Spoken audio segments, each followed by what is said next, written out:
Welcome back, everyone, to Searching for Faith. If you're new here, I'm Tracy. I'm so glad that you clicked on this video. I actually finished my Ruth study in the Daily Grace Co. book.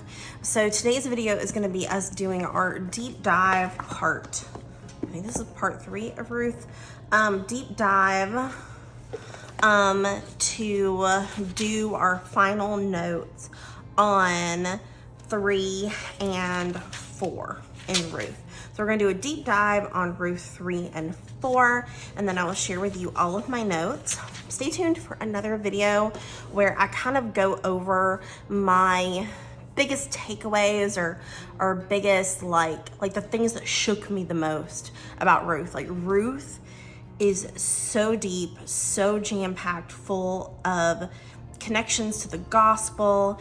It's just like there was so much good, rich information that like strengthened my faith. There's just like so many wonderful things about Ruth. So if you have not done a deep dive on Ruth, I highly, highly recommend it. But in that video where I go through my key takeaways from my study of Ruth, I am going to be doing a giveaway of this finished Ruth study. I did not write in the book, I only wrote in my journal. So if you win this, you can either write in a journal like I did and then pass this on to another person, or if you want, you can write directly into this study, because they do give you lines for your notes and lines where you can answer the question. But like I said, I did my entire study in my Bible study journal. So this is completely empty, and for the most part, I think is in pretty good condition still. So I'll be doing a giveaway for this in my key takeaways video, which will be coming soon. So stay tuned for that in the next week or two. But like I said, today we are going to be doing our deep dive into chapters 3 and 4 of Ruth and finishing off Ruth. So let's get started.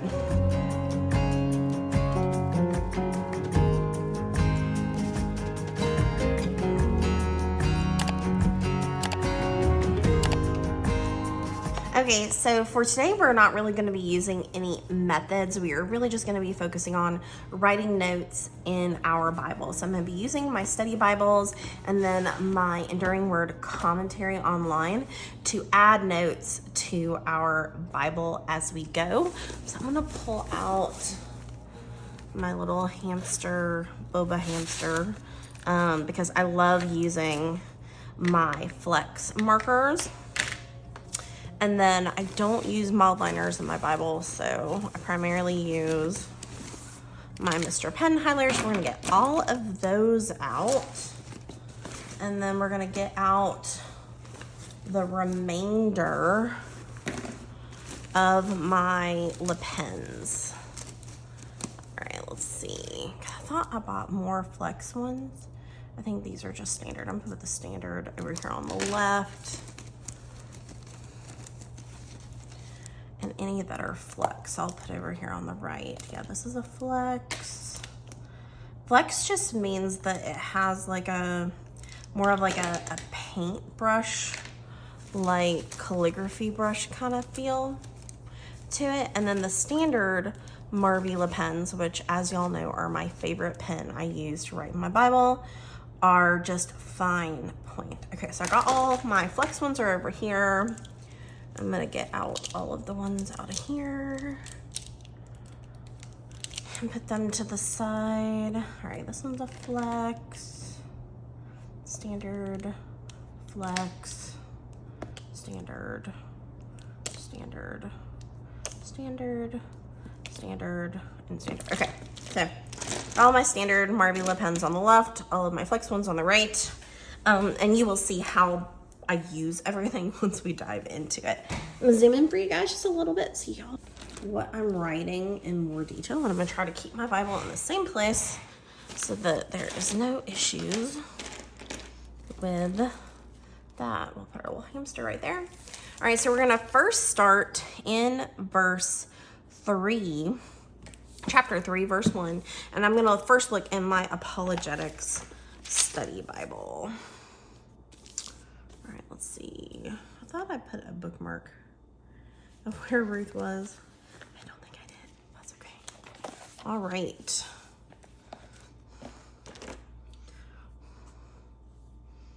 All right. 3:1-4. It is not clear whether Naomi was. Okay, so this is interesting because I have been told by multiple people, usually people who are biased against the inerrancy of scripture, but that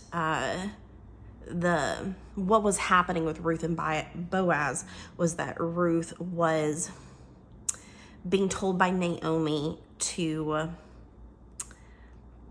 do something inappropriate. And it does say that, like right here, that Naomi's tactics were morally questionable, since the term "his feet" could have been understood as a euphemism.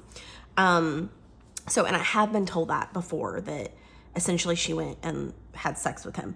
But it says right here, when Ruth told Boaz to spread his cloak over her, because I have heard that too, that by saying that she asked him to spread his cloak over her, that she was asking him to have sex with her.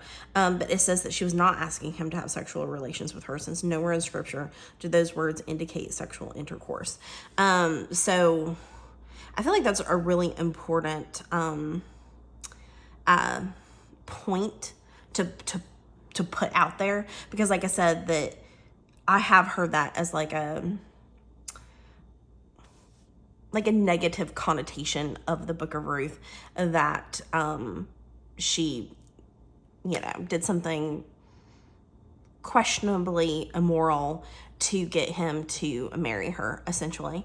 But according to this, that's not the case. Regardless of how questionable it could have been perceived, they still acted in an upright manner. Let's see.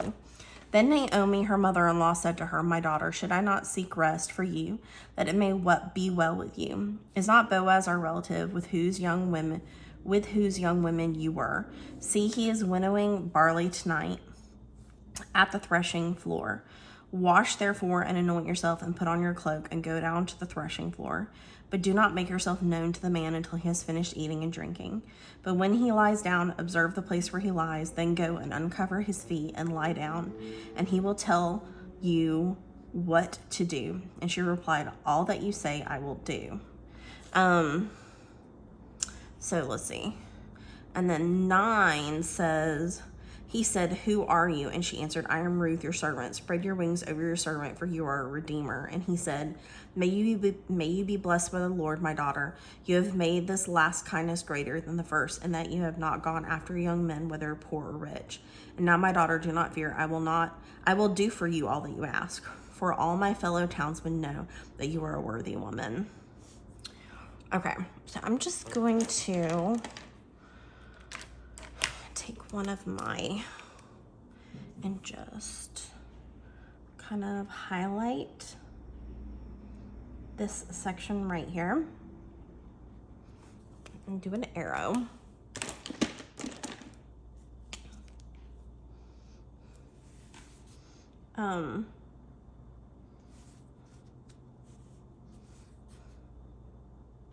Not sexual relations.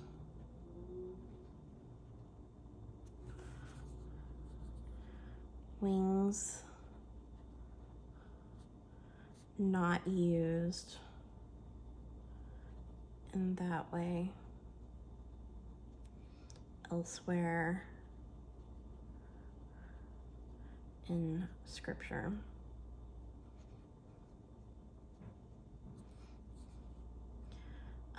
Ruth and Boaz acted. All right, so it's the same thing here. The term stay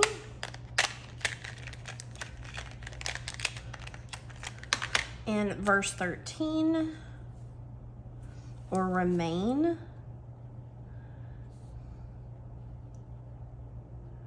is not meant in a sexual context.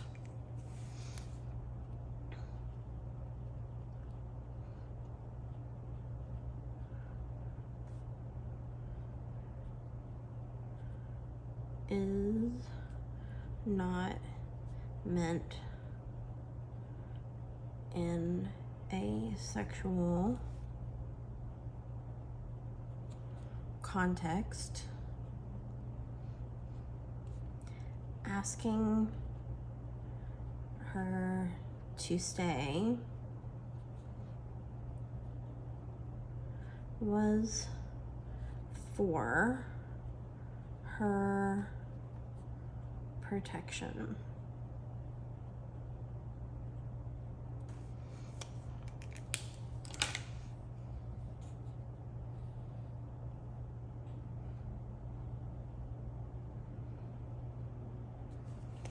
Okay.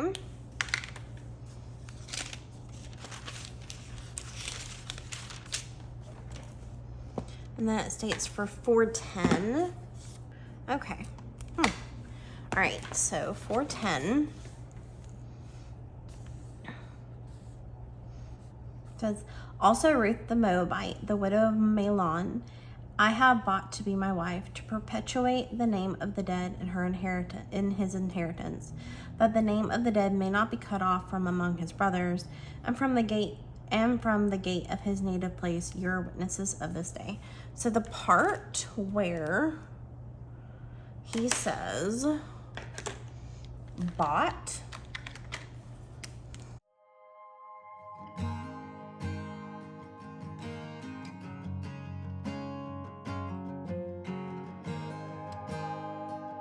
so it says the bride price, like the bride's family held on to it. So like in this case, Naomi would hold on to that money. And if anything happened to Boaz, like if he died and Ruth became a widow again, or if for some reason something happened and Boaz divorced her, that Ruth would have that money to protect her. So it was a protection for the bride. I'm going to make there a little bit more prominent right there. Okay. Let's see. Regarding an Israelite marrying a Moabite, Ruth had become a believer in the true God. So Boaz was not marrying the adherent of a false religion, which would have been prohibited. 4:13. So Boaz took Ruth, and she became his wife, and he went into her, and the Lord gave her conception, and she bore a son.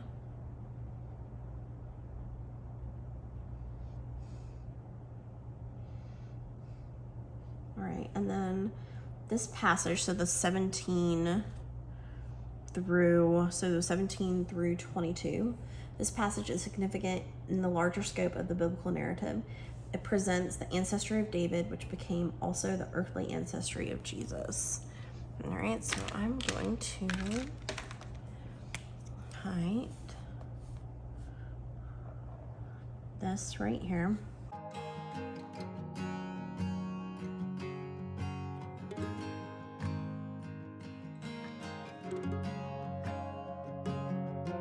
Okay.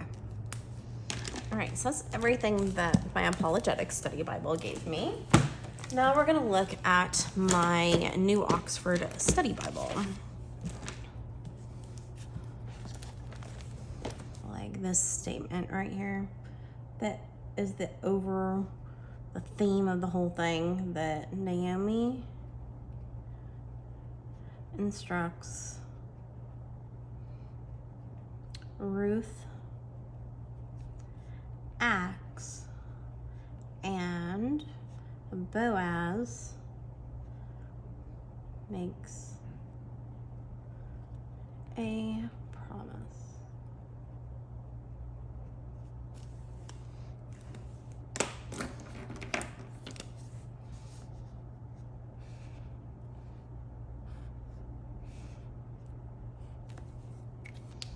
Okay, so in verse 4, but when he lies down, observe the place where he lies, then go and uncover his feet and lie down, and he will tell you what to do.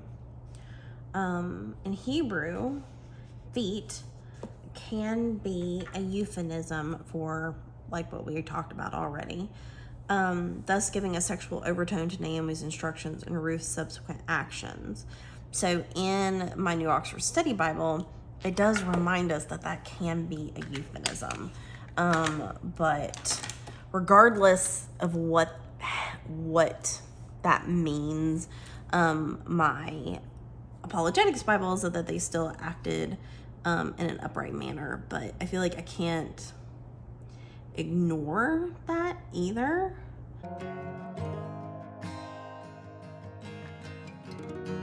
But I feel like if you choose to like ignore that this happens, then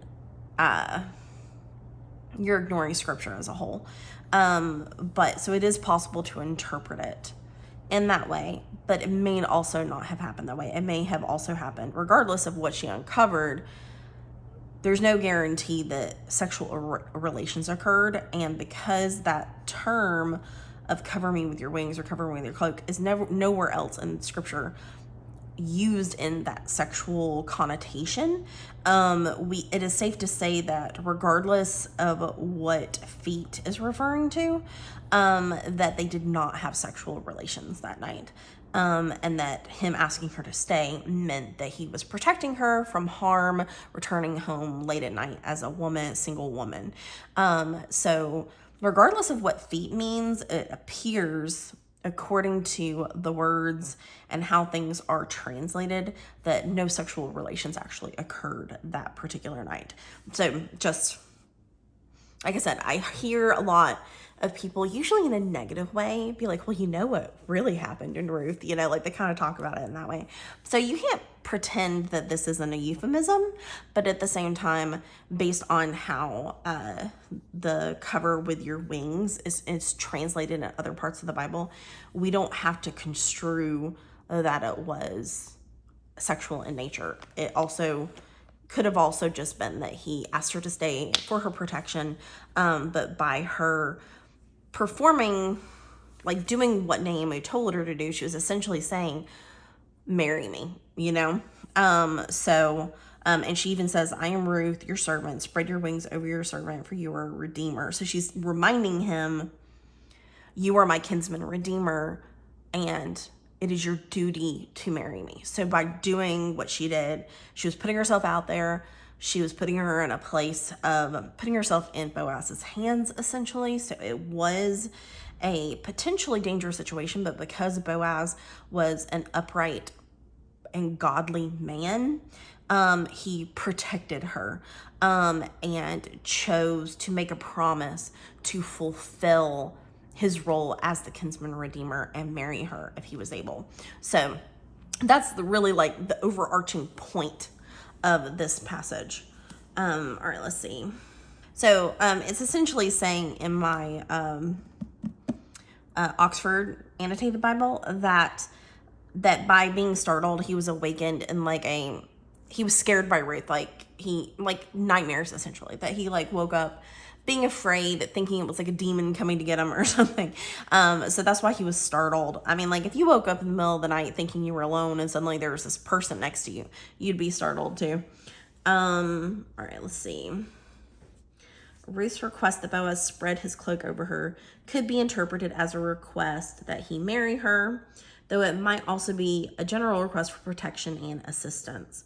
17, Boaz's care that Ruth not return to Naomi empty-handed explicitly reverses Naomi's emptiness in 121. That's really interesting.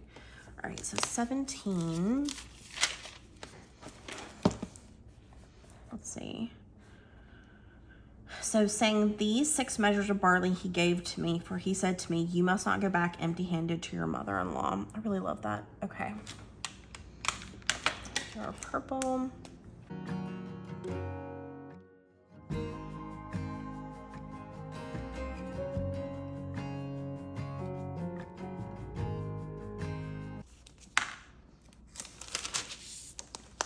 Okay, wow, it gives us a lot in here. This is why I love my annotated Bible. It gives me so much information. All right, so 1 through 12 of 4. Boaz acquires Ruth as wife and redeems the family property. And Israel legal matters were settled at the city gate.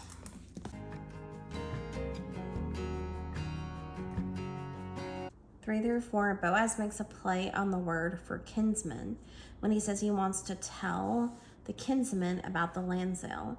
The existence of this property has not been mentioned previously.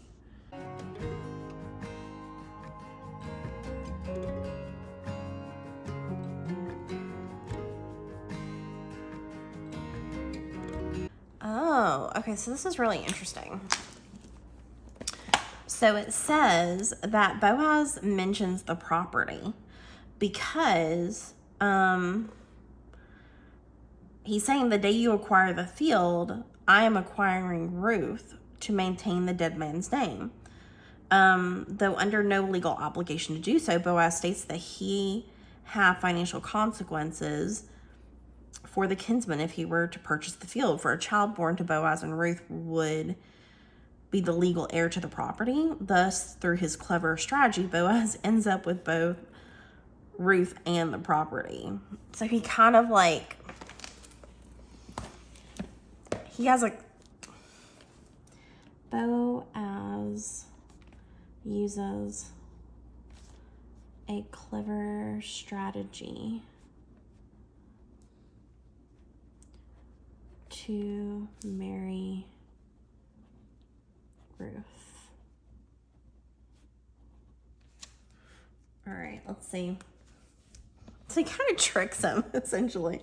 So he really, I feel like to me what that says is that Boaz genuinely had feelings for Ruth and really wanted to marry her. Like he wanted her to be his wife. Wow, that's really beautiful.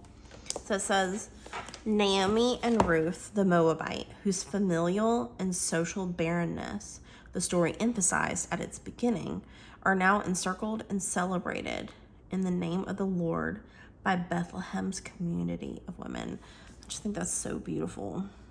This is really interesting. It says a restorer of life may be both human or divine. A restorer using the verbal root meaning to return or turn back intentionally echoes the key recurring word in chapter 1. As the child's nurse, Naomi is a guardian, not a wet nurse. She clasps him to her breast in affection. Okay, so I know I want to write this down.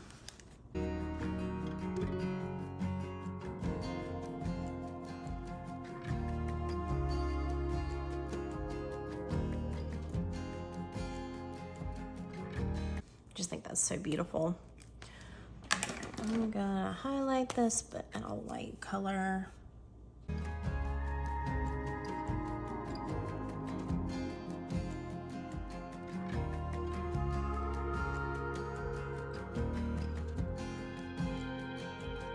All right, so now what I'm gonna do is I'm going to, hold on, let me highlight some things.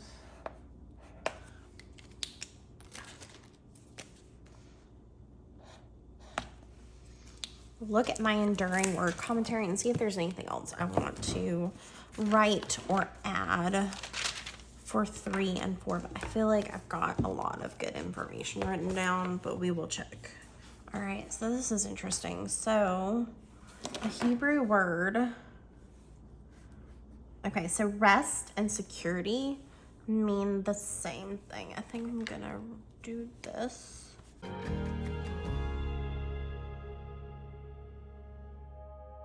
All right, I think I want to write down all the ways that the Goel, the kinsman redeemer, is important. So I think I'm going to, for the first time, actually use one of my pieces of Tomoe River paper that I bought as an insert. If I can get the paper out. Okay.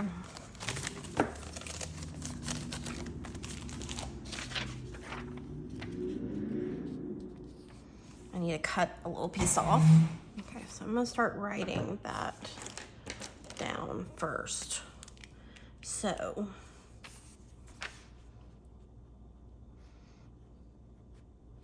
Goel, kinsman, redeemer.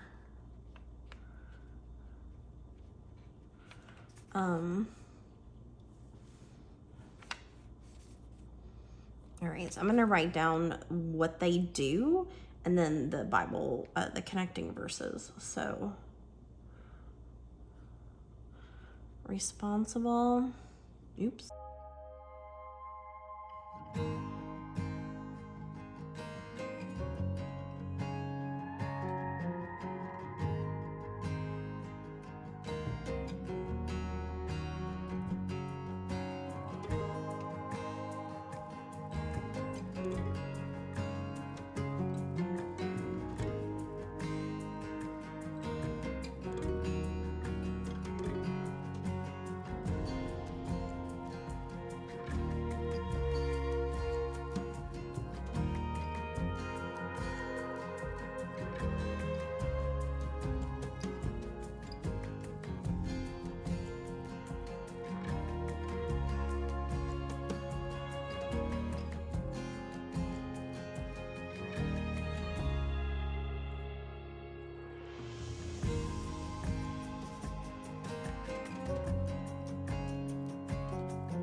Since Boaz was a recognized Goel for the family of Elimelech, the deceased husband of Naomi and father-in-law of Ruth, Ruth could appeal to him to safeguard the posterity of Elimelech's family and take her in marriage.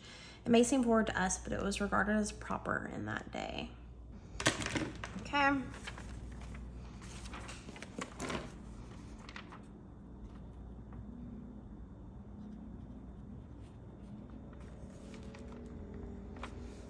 I'm gonna close it.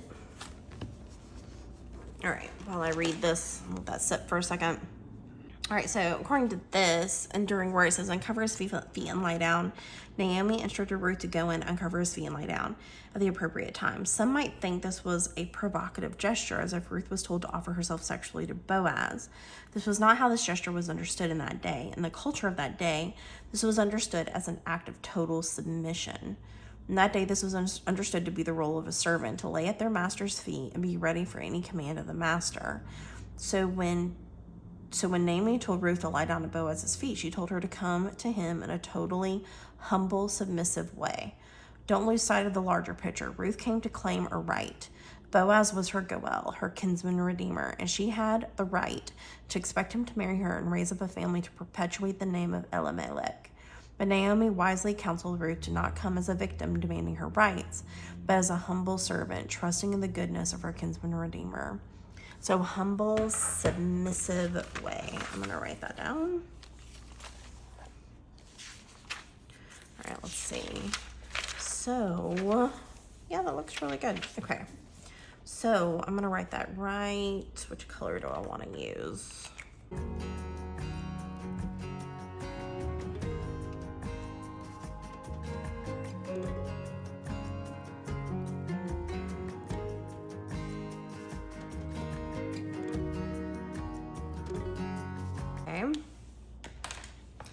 He will tell you what to do. This was a situation that had the potential for disaster if Boaz should mistreat Ruth in some way. So yeah, she was putting herself in Boaz's hands, as I said before. But Naomi and Ruth had the chance to get to know Boaz, and they knew what kind of man he was. A good man, a godly man, one to whom Ruth could confidently submit. So I'm going to write that down.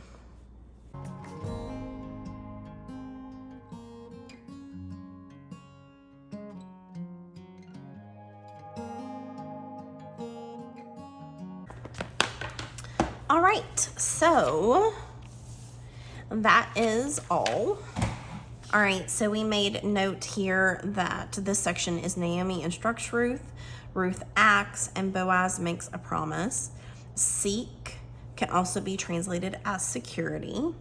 Uncover the feet, we learned, can be a euphemism, but it does not mean that they had sexual relations that night, because spreading your wings over someone is not translated elsewhere in the Bible in that way. So we can understand that Ruth and Boaz acted in an upright manner, uncovered his feet and lay down. This was also in that time seen as a humble and submissive thing to do, that she was laying herself at his feet as her master. She was showing herself as a humble servant, so she wasn't coming to him in like a demanding, like, you need to redeem me kind of way. Like, she was being like humble and submissive. Boaz, and by putting herself in this situation, she was potentially putting herself in a dangerous situation, but they knew that Boaz was a good and godly man and that he could be trusted. And when he told her to remain tonight until morning, it wasn't in a sexual way. He was asking her to remain or stay, was a way to protect her as a single woman, so that she wasn't like traveling home at night alone, because apparently in Israel in that day, it was a lawless time and it would have been dangerous for a woman. You must not go back empty-handed to your mother-in-law. This reverses Naomi's emptiness from the beginning in 121. And these are also the last words that Ruth speaks in this story. To the gate, legal matters during that time were settled at the city gate. is selling the parcel of land. This is not mentioned previously, and it's basically like Boaz being strategic about like and clever with his strategy of how to present the situation to the other kinsman redeemer so that he could marry Ruth. Let's see. Okay, so I have brought to be my wife. I have bought to be my wife, not in a slavery context, but a bride price that protects the bride in case of divorce or becoming a widow. This whole section, like I said, I really, really love the statement. Naomi and Ruth, whose familial and social barrenness was emphasized at the beginning of the story, are now encircled and celebrated in the name of the Lord by Bethlehem's community of women. Restorer of life can be both human or divine, Jesus. Then Naomi took the child and laid him in her lap and became his nurse, guardian. She pulls the child to her in affection. And then the importance of this final section is the larger scope is referencing Ruth and Boaz's connection to the genealogy of the ancestry of David, and then also the earthly ancestor of Jesus Christ. So those are all of our notes for the book of Ruth. It is only 4 chapters, but it hit a big punch.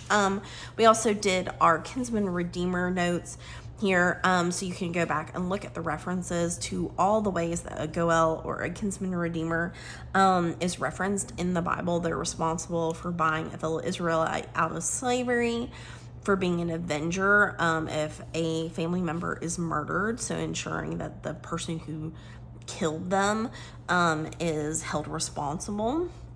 They're responsible for buying back family land so that it stays within the family and within the clan. Responsible for carrying on the family name by marrying a childless widow, and responsible for safeguarding the persons, the property, and the posterity of the family. And this is kind of like the overview of all the things that they're responsible for, but those are the scripture references for that. But yeah, so if you love Bible study related content, we do a lot of that here, so definitely hit the subscribe button if you're interested. I will link below like my playlist for all of our Ruth Bible studies so far. I think it's just 3 parts video, and then stay tuned because I am going to do a video on my key takeaways from studying the book of Ruth. If you have not done Ruth in more detail and really read it, I highly recommend it. I have always loved the book of Ruth, but I have never like seen it in the light that I'm reading it now. I don't know if it's my age or what, but it really dug deep and it spoke volumes to me. So if you haven't done a deep dive in Ruth, I highly, highly recommend it. But like I said, stay tuned for my key takeaways. If you like this particular video, definitely give me that like button as well. And yeah, I hope that you guys are doing really well. Let me know in the comment section below what book of the Bible you are currently studying. We are going to finish up our deep dive into Acts, and then we'll be having our flip through of the book of Acts. I also just recently started the Roman study with How to Faith a Life, so I'll be able to give you guys an overview of my Roman studies soon, and then I haven't decided what Old Testament book I'm going to be reading next, so I might be doing like a poll, like what you guys want me to read next. But yeah, so I really enjoyed Ruth. So also remember that God has not forgotten you, and we are in this together. So please let me know how I can pray for you in the comment section below. Okay guys, thank you so much for watching, and I can't wait to see you in my next video. Have a wonderful, blessed week, and I'll see you next time. Bye.